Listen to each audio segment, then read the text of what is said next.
So you want to learn more about yourself and you see human design, you see it on my t-shirt, everybody's talking about it, but how do you use it? I'm going to show you how. This is a blank body graph. There are two pressure centers in the body. These move energy towards the throat. That's the manifestation center. That up there is the pressure to know shit, inspiration. That down there is the root. That's pressure to do shit. That's stress. Pressure moves energy through awareness centers. There's three of them. The spleen, which handles survival awareness, the ajna, which is cognitive awareness, and the solar plexus, which is emotional awareness.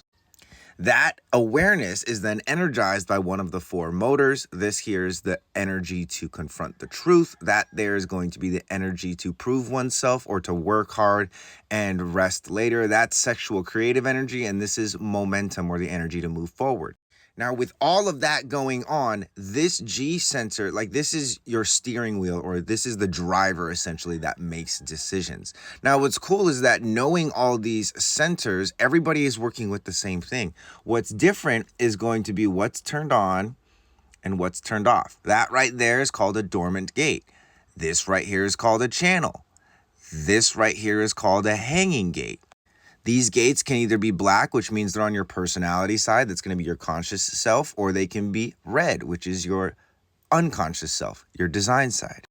When you have channels like this, effectively there's energy moving back and forth between these two centers. That creates definition, meaning that these are reliable, meaning that the energy to prove yourself or the energy to work hard now and play later is going to be there. The identity, your sense of self is always going to be there. When you have an undefined center, let's make this undefined, boom. Yeah? Because when you have nothing going on in a center, that's called an open center. This is an undefined center. Undefined centers are awesome. I have all undefined centers, and they contrast with the defined centers in a very simple way. The defined centers are reliable. They're always there. When you go in, you can feel your heart. When you go in, you can feel your identity. When you have an undefined center, for instance, this right here, this is the emotions. When this person goes in, they may not feel their emotions. They might feel somebody else's emotions, or they might feel nothing.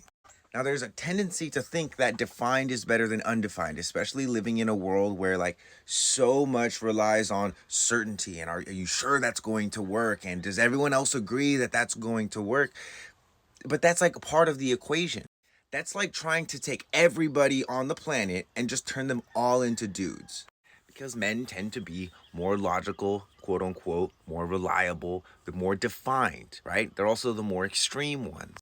Whereas women, maybe they're more chaotic or they're more emotional. They're less predictable. You kind of get the idea. When you have centers that are undefined, like your emotions, but you're trying to use your emotions as a guidepost, you're going to end up using other people's emotions as a guidepost because you're empathetic and sensitive and you're built to be able to pick up other people's emotions. So these undefined centers are either going to be a prison cell because you're trying to define them and make them reliable and make everyone else think that they're awesome, or you're going to let them be undefined and you're going to become a fucking magician. Now, this is just a blank chart. But if you go to my website, reikimarco.com, scroll down a little bit, you're going to find this. Enter in all your information, Marco. Behold the information, and then you click View Your Chart.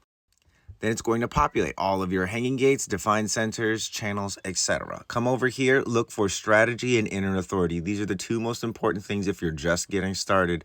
Learn about this, learn about this. Now, you can do that on Google, or you can give me $20 and I'll lay it out for you. Not only will I talk about these things, but I'll talk about all of this and all of this in a nice little PDF. I'm someone that really appreciates precision, so I took out a bunch of the fluff stuff and really just gave you what you need to start using human design to make your life a fucking kick-ass. So if this intrigues you or it's helpful or whatever, do me a favor, like, share, save, share. I said share.